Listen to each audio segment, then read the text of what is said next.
Good morning everyone, welcome to all in my channel doctor Anshuman Suman. आशा करते हैं आप लोग सभी स्वस्थ और अच्छे होंगे और अपने लक्ष्य के प्रति एकाग्र होंगे। भारतीय राष्ट्रीय आंदोलन के सीरीज में आज एक महत्वपूर्ण टॉपिक्स के साथ आपके अनुरोध को ध्यान में रखते हुए इस वीडियो के साथ आपके साथ हैं। निश्चित रूप से यह वीडियो आपके परीक्षा के लिए बहुत महत्वपूर्ण होने वाला है। इस वीडियो में हम दो बातों को भली भांति समझ पाएंगे। पहली बात, भारत छोड़ो आंदोलन को समझेंगे और भारत छोड़ो आंदोलन से संबंधित आज़ाद दास्ता की महत्व को समझेंगे।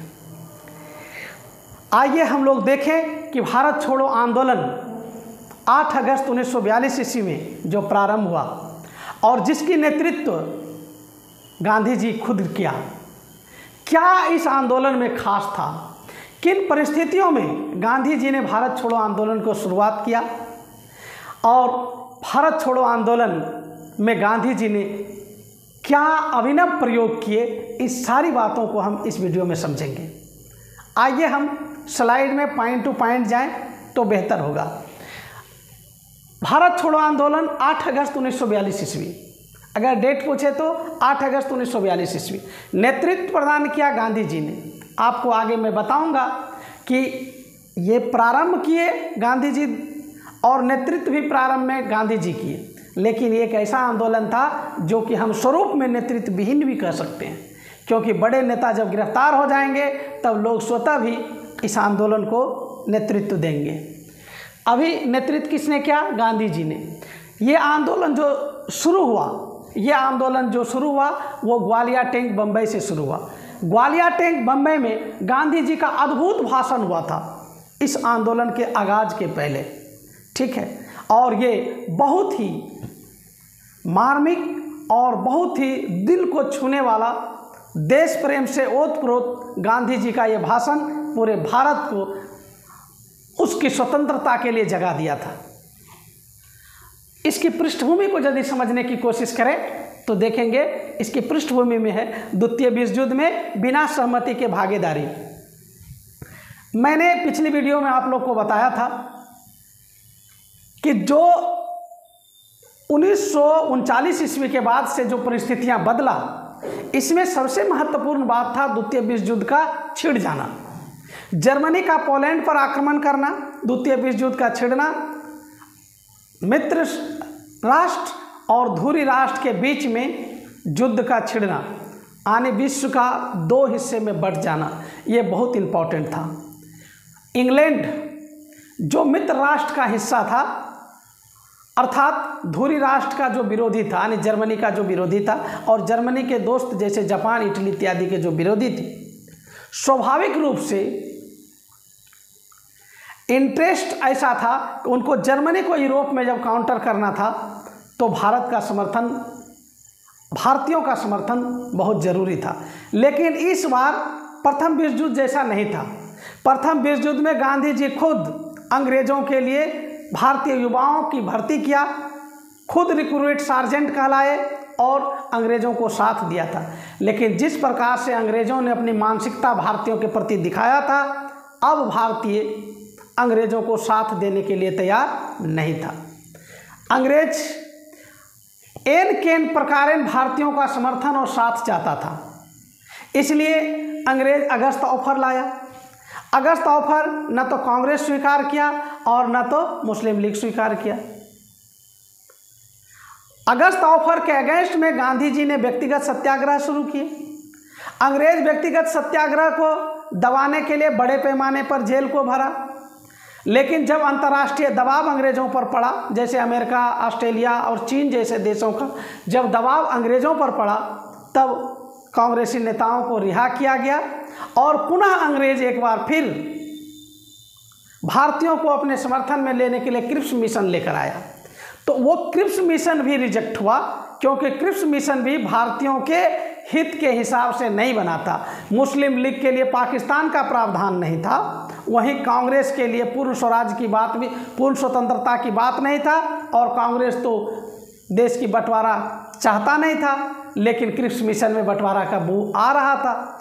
इस प्रकार से तमाम परिस्थितियाँ आप देखेंगे, जैसे संवैधानिक गतिरोध, आर्थिक दुर्दशा, अंग्रेज़ों के युद्ध से पीछे हटने की नीति, क्रिप्स मिशन की असफलता इत्यादि ने भारत में एक ऐसे माहौल को तैयार किया था जो कि भारत छोड़ो आंदोलन को बल प्रदान किया।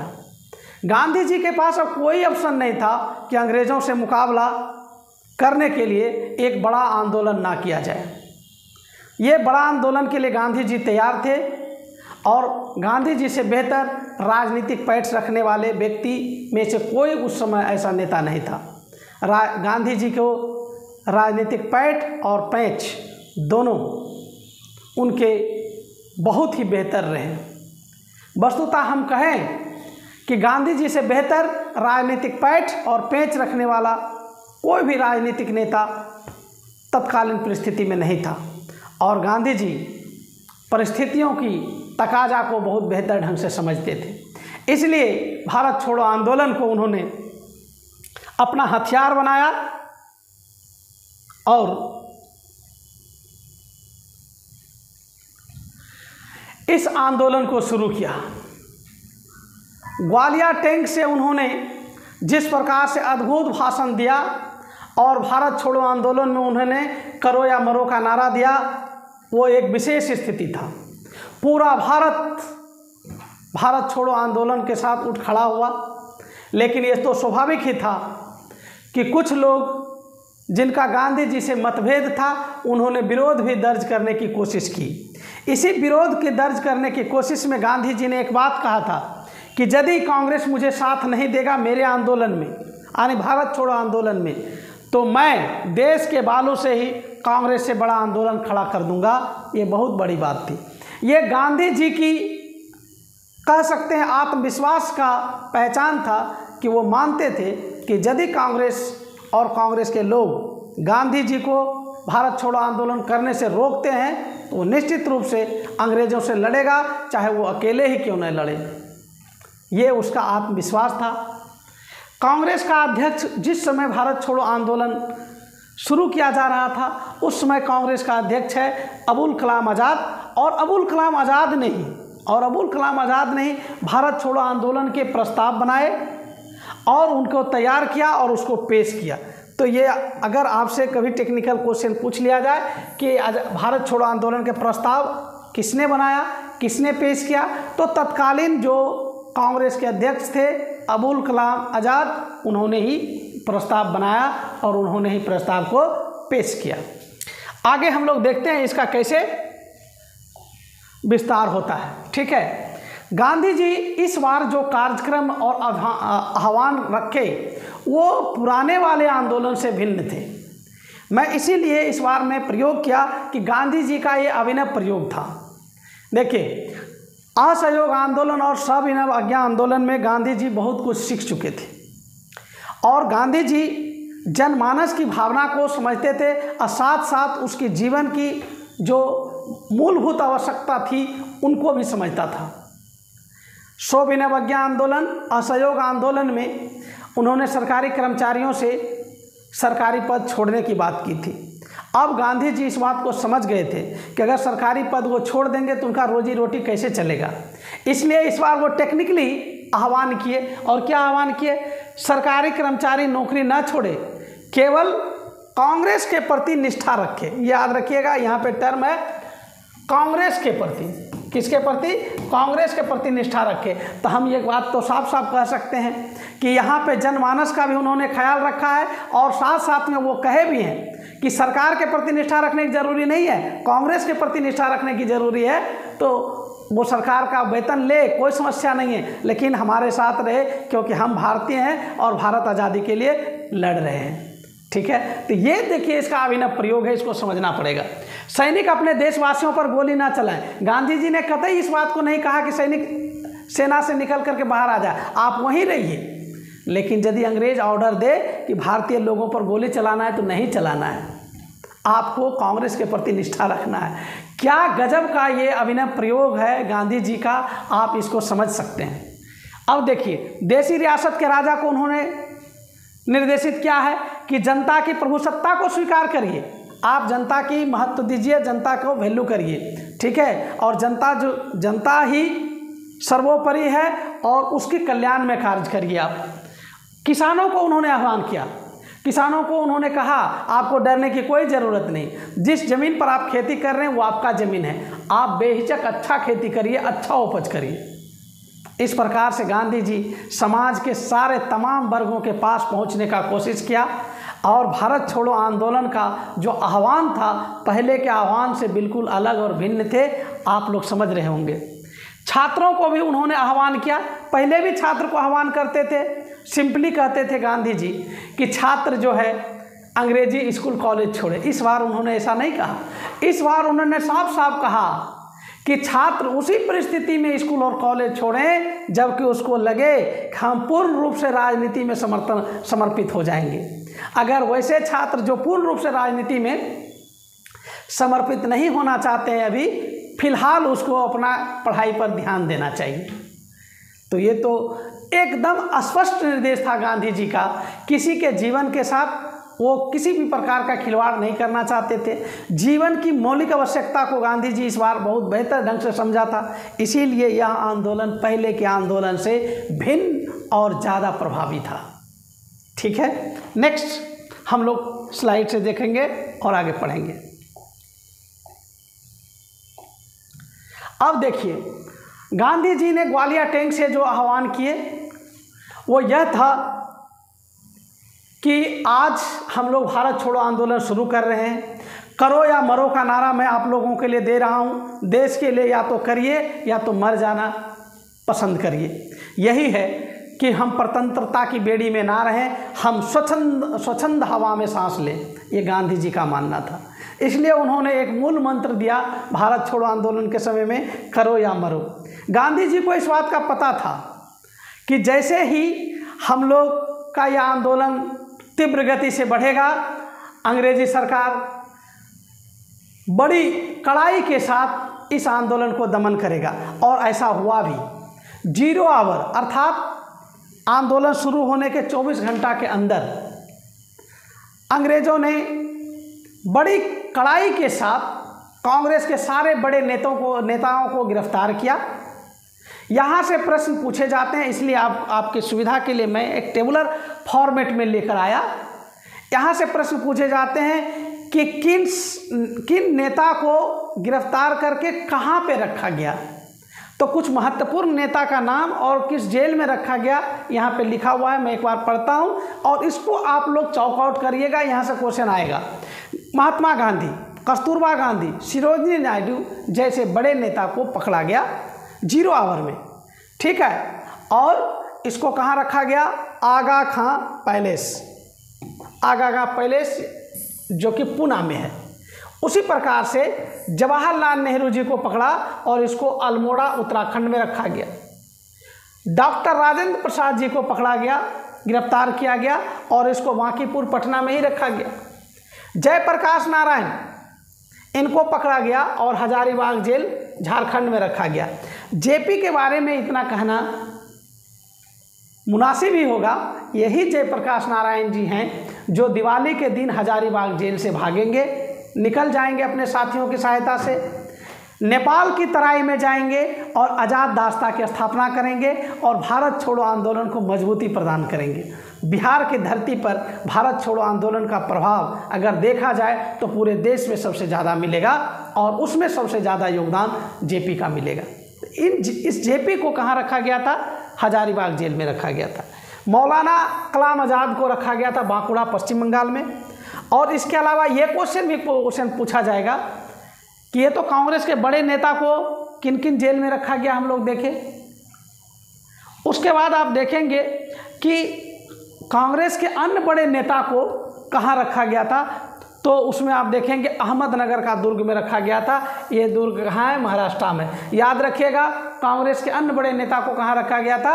अहमदनगर दुर्ग में रखा गया था। तो यहाँ से जरूर प्रश्न पूछे जाएंगे, इस चार्ट को देखिएगा ध्यान से।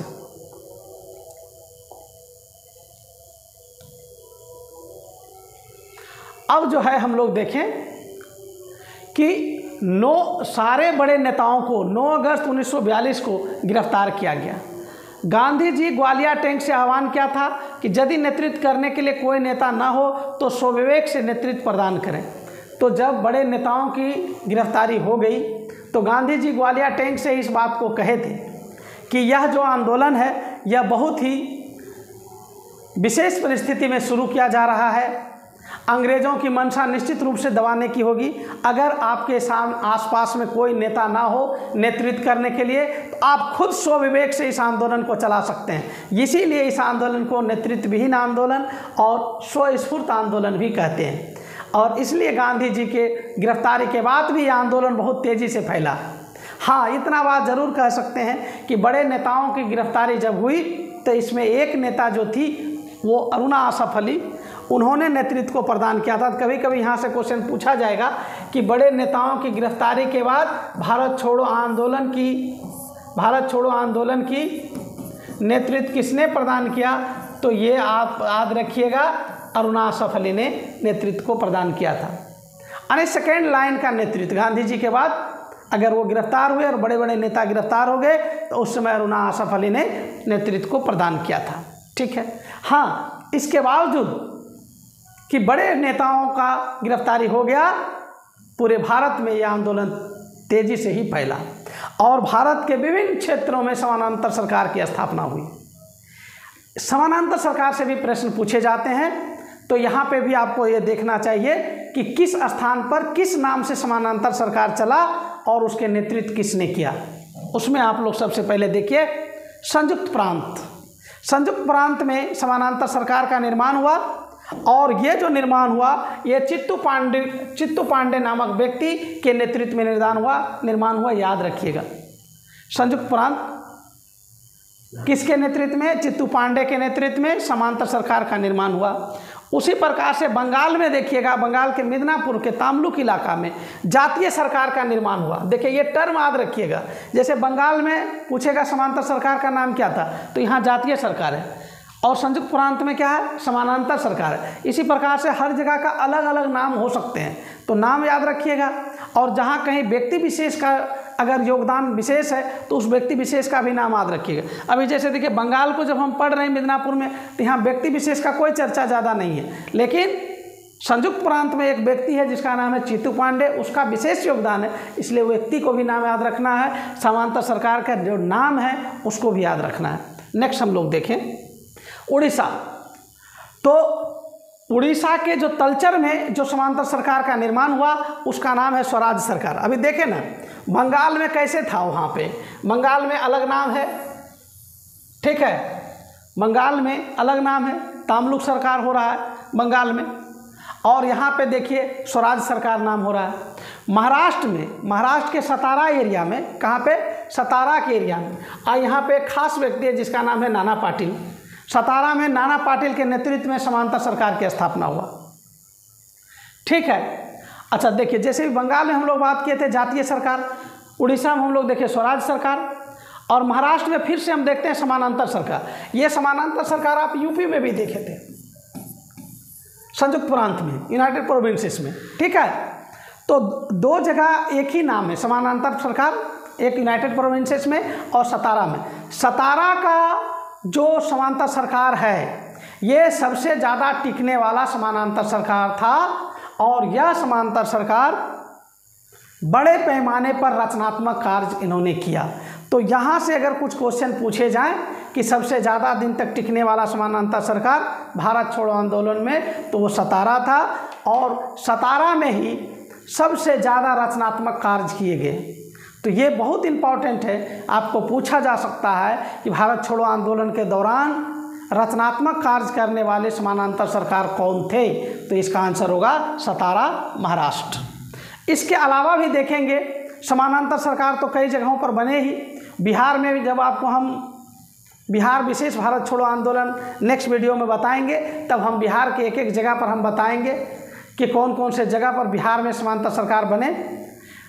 और समानांतर सरकार के अलावा भी भारत में कई आंदोलन और हड़ताल हुए इसी क्रम में, जैसे गुजरात के अहमदाबाद, बड़ौदा, सूरत इत्यादि स्थानों पर बड़े पैमाने पर हड़ताल किया गया। अहमदाबाद के कपड़ा मिल में सबसे लंबा हड़ताल चला और बहुत अंत समय तक ये टिका रहा।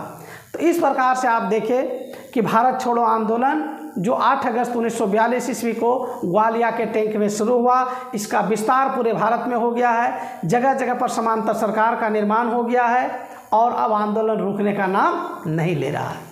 ठीक है, आगे देखें और क्या होता है।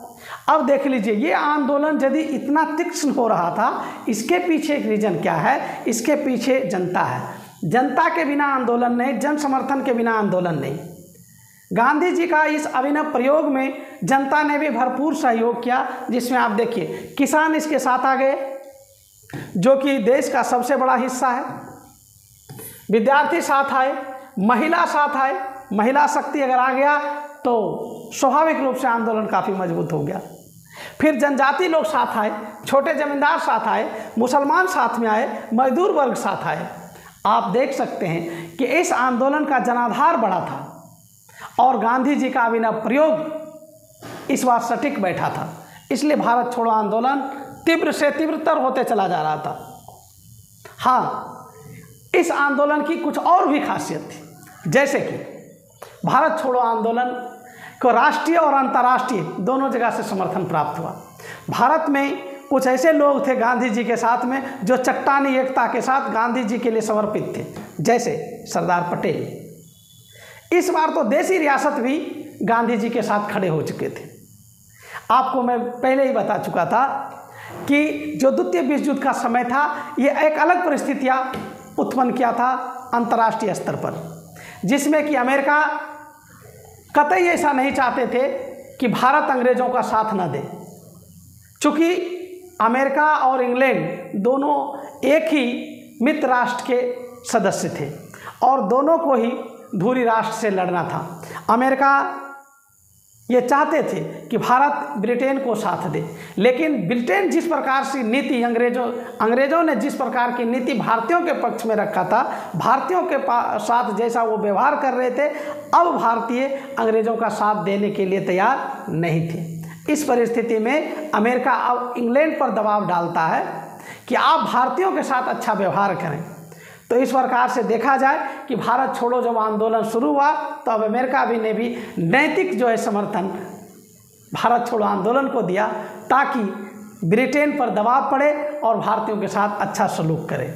तो ये बहुत ही गजब का परिस्थिति था और ये गजब का राजनीतिक पैठ था गांधी जी का, जिसने अंतर्राष्ट्रीय स्तर पर भी अपनी समर्थन को प्राप्त किया।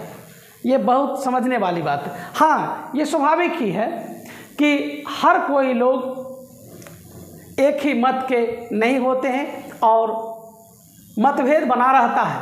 तो गांधी जी के साथ भी कुछ लोगों के साथ मतभेद था, तो वे लोग समर्थन नहीं किए आंदोलन में। उसमें से कौन लोग थे उसको भी एक नज़र से देख लेने में अच्छा रहेगा।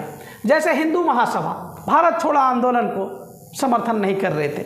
यहाँ पे बी.डी. सावरकर, श्यामा प्रसाद मुखर्जी का नाम उल्लेखनीय है, जिन्होंने कि भारत छोड़ो आंदोलन को समर्थन ऑलमोस्ट नहीं दिया था। उसी प्रकार से मुस्लिम लीग एवं जिन्ना ने भी समर्थन नहीं किया। यहाँ तक कि आरएसएस ने नहीं दिया समर्थन, अकाली दल ने नहीं, सीपीआई भी नहीं, सी राजगोपालाचारी भी नहीं, भीमराव अंबेडकर भी नहीं और मर्चेंट भी नहीं, भारतीय मर्चेंट भी इस आंदोलन को समर्थन नहीं दिया था। अच्छा, इन सभी लोगों का तो आइडियोलॉजी का प्रश्न था, चाहे वो हिंदू महासभा का हो या मुस्लिम लीग का हो, अकाली दल का हो, सी राजगोपालाचारी, सीपीआई का, ये सभी इसलिए समर्थन नहीं दिए थे क्योंकि गांधी जी के आइडियोलॉजी से इनका आइडियोलॉजी मैच नहीं करता था। लेकिन प्रश्न उठता था कि भारतीय मर्चेंट क्यों नहीं साथ दिया। तो यहाँ पे बहुत सुंदर इसका आंसर है कि भारतीय मर्चेंट जो थे वो द्वितीय विश्व युद्ध में जिस प्रकार से एक्सपोर्ट इंपोर्ट में उसको फ़ायदा हो रहा था, वही स्थिति वो बनाए रखना चाहता था। यानी अंग्रेजी सरकार जैसे भी चल रहा था उसमें उसको फ़ायदा हो रहा था, और गांधी जी जब आंदोलन कर रहे थे तो उसमें उसका चैन जो है एक्सपोर्ट इंपोर्ट का चैन टूट जाता, इसलिए गांधी जी के आंदोलन को समर्थन नहीं कर रहे थे। ये बहुत ही लॉजिकल पॉइंट है। ठीक है, और कुछ बातें हम नेक्स्ट स्लाइड से देखते हैं। आंदोलन का स्वरूप, अभी जैसे हम लोग आंदोलन को देखे, आंदोलन को समझे कि 8 अगस्त 1942 ईस्वी में जो आंदोलन शुरू हुआ ग्वालियर के टैंक से, इसका स्वरूप क्या है? इसका स्वरूप नेतृत्वहीन है। गांधी जी खुद भाषण में ही उन्होंने कहा था ग्वालियर टिंग से कि यदि बड़े नेताओं की गिरफ्तारी हो जाए, आपके सामने कोई नेता ना रहे तो स्वविवेक से काम करिएगा। तो स्वविवेक से जब काम होगा, स्वविवेक से जब आंदोलन को छेड़ा जाएगा, चलाया जाएगा, तो वो तो नेतृत्वहीन होगा। और जब नेतृत्वहीन होगा तो इसका स्वरूप हम कह सकते हैं कि नेतृत्वहीन था। उसके बाद हम ये भी देखें कि यह स्वस्फूर्त था, खुद ही ये शुरू होने वाला था। क्यों? क्योंकि स्वाभाविक है, जब कोई भी व्यक्ति नेतृत्व प्रदान करने वाला नहीं था तो खुद हर व्यक्ति को सामने आना था और आंदोलन में पार्टिसिपेट करना था, और ऐसा हुआ भी। इसीलिए इसको स्वस्फूर्त आंदोलन कहते हैं। इस आंदोलन का अगला स्वरूप अगर देखें तो ये आंदोलन कई जगहों पर हिंसक भी हो गया, कई जगहों पर हिंसा हुआ और कई जगहों पर अहिंसक आंदोलन चले। और सबसे महत्वपूर्ण बात कि ये आंदोलन जन आंदोलन बना, यानी जनता का भरपूर समर्थन इस आंदोलन को मिला। ठीक है, तो ये इसके स्वरूप थे। अच्छा, इसमें एक सर्कुलर की चर्चा होती है जिसका नाम है आंध्र सर्कुलर। आंध्र सर्कुलर, आपसे प्रश्न पूछा जा सकता है कि आंध्र सर्कुलर क्या है। तो वस्तुतः आंध्र सर्कुलर एक दस्तावेज है। इस दस्तावेज से भारत छोड़ो आंदोलन के क्रांतिकारी एक दूसरे के पास संदेश भेजा करते थे और एक दूसरे की गतिविधि को समझते थे, अगला कार्यक्रम तय करते थे। तो ये क्वेश्चन यदि पूछ लिया जाए कि आंध्र सर्कुलर का संबंध किस आंदोलन से है, तो भारत छोड़ो आंदोलन से। क्या काम करता था? तो ये गुप्त दस्तावेज है, संदेश पहुँचाने का काम होता था। आई होप कि आप लोग को अच्छा लग रहा होगा और आप लोग बेहतर तथ्य को समझ पा रहे होंगे।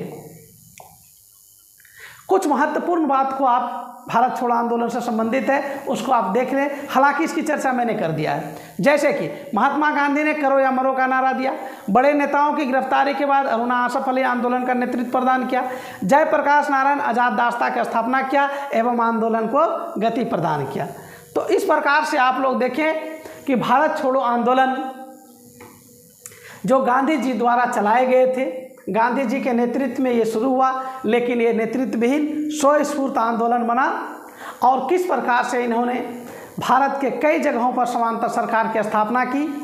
भारत छोड़ो आंदोलन की यदि प्रभाव की बात करें तो ये इतना महत्वपूर्ण आंदोलन था कि स्वतंत्रता आंदोलन से पहले ये सबसे सशक्त आंदोलन था और इसका प्रभाव था कि मात्र 5 वर्ष बाद भारत आज़ाद हो गया, 15 अगस्त 1947 ईस्वी को।